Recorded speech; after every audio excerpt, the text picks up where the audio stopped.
Hello lady, j'espère que vous allez bien. Moi, ça va super bien par la grâce du Seigneur. J'entends souvent, Audrey, est-ce que tu penses que Dieu a des enfants préférés? Est-ce qu'il a des filles préférées?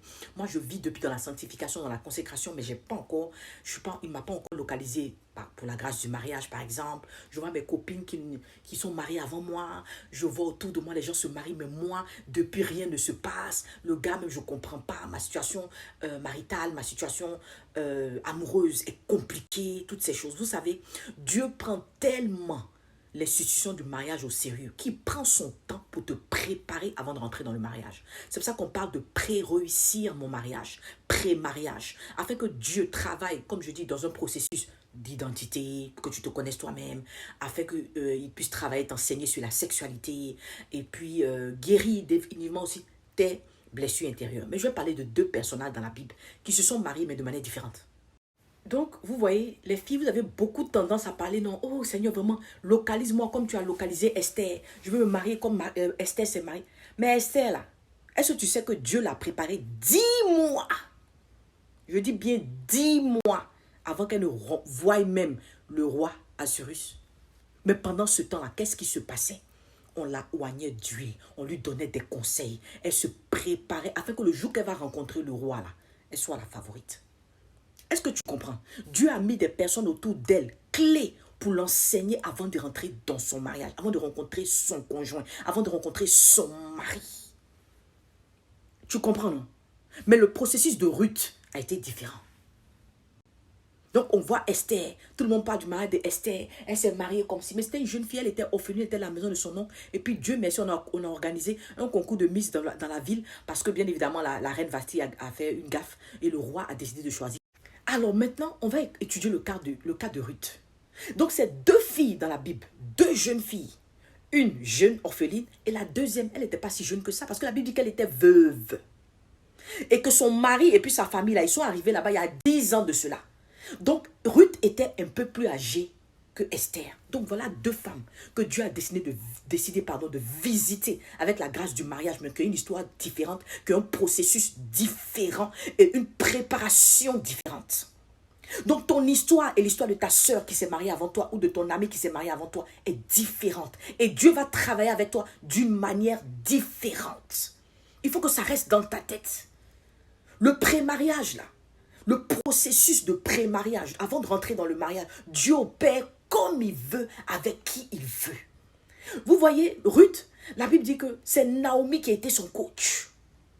Mais vous savez, le processus de Ruth n'a pas aussi été facile que ça. Elle n'était pas comme Esther qu'on pomponnait, on la oignait d'huile. Non, non, elle est partie glaner dans le champ. Ah ouais. C'est pendant que Ruth était en train de travailler que Boaz l'a remarqué.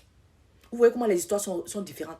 Assuérus n'a pas remarqué Esther quelque part. Mais pour Ruth, là, on dit c'est qu'elle est en train de glaner dans le champ qu'il a remarqué.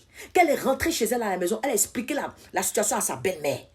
Amen. Et sa belle-mère a commencé à la guider. Ma fille, fais comme ci. Fais comme ça. Tu sais, quand on va aller manger le soir, va t'asseoir, mange avec eux. Quand il est prêt à aller se coucher, va avant lui. Couche-toi à ses pieds. Elle a commencé à lui donner des instructions. Mais Ruth ne s'est pas rébellée. Elle a obéi à sa belle-mère. Elle n'a pas dit, mais cette femme-là, c'est ma belle-mère, elle est en train de me mettre dans quoi comme ça là même. Mon ancienne belle-mère, c'est vrai que je suis son ancienne belle-fille, mais pourquoi elle veut me pousser même dans faire de mariage dans ce moment? Est-ce que moi je lui ai dit que tant? Et c'est comme ça, vous les filles d'aujourd'hui. Les femmes d'aujourd'hui sont rebelles. Qu'on leur donne des conseils. Non!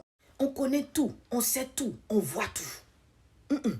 Ruth a obéi à Naomi. Elle a fait ce qu'elle devait faire. Et qu'est-ce que Boaz lui a dit? Boaz dit, retourne jusqu'à ce que je règle cette histoire et que je te prenne pour épouse. Et la Bible dit que c'est pendant quoi? La période, la moisson des orges. Je ne sais pas comment on dit ça en français. Des orges, ou bien des orgues, whatever. D'accord? Que Boaz est en train de travailler à cela. Donc Ruth n'est pas rentrée immédiatement dans le mariage. Quand je Google, on dit la période d'orge. Ça prend 3 mois de juin à fin août, je pense, ou bien début septembre pour la récolte. Donc, elle a dû attendre, continuer à glaner, continuer à travailler avant que Boaz ne finisse de régler cette histoire. D'accord? Et puis la prendre comme épouse. Donc, bien aimé, le destin là, pour que Dieu te prépare à ton mariage est différent que celui de ta soeur. Deux femmes dans la Bible, mais deux histoires différentes, deux préparations différentes.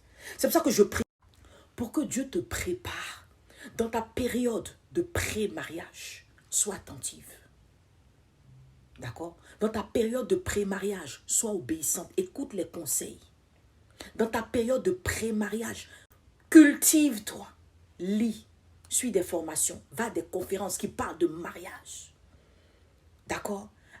Dans ta période de pré-mariage, demande à Dieu de guérir tes blessures intérieures, de t'enseigner sur la sexualité, de parler de ton identité, de te révéler ton identité. Voici ta clé ce matin. Donc voilà un peu ce que je voulais partager avec toi. Que Dieu te bénisse et passe une excellente semaine.